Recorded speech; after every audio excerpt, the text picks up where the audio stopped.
ওই তো সেদিন বিকেল বেলায় ধরলো কলার তোর, বাইক মোবাইল কেড়ে নিল তবুও লজ্জা নাই। ওই তো সেদিন বিকেল বেলায় ধরলো কলার তোর, বাইক মোবাইল কেড়ে নিল তবুও লজ্জা নাই।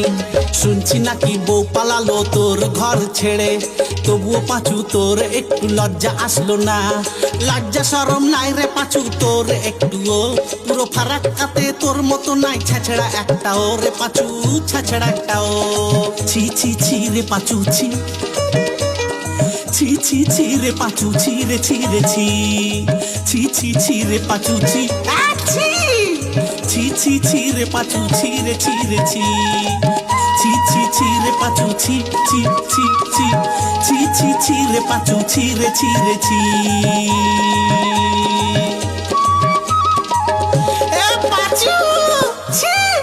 আমি পাঁচু ছাছরা, আজকের পর আর কেউ ধার করিস না রে ভাই।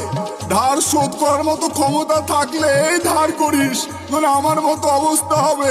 আমার বউ পালালো, ছেলে মেয়ের বিয়ে হয় না, আমি আর ধার করবো না। এই কান ধরে উঠবাস করলাম, যারা ধার ঋণ করেছো শোধ করো তাড়াতাড়ি, তাহলে আমার মতো অবস্থা হবে।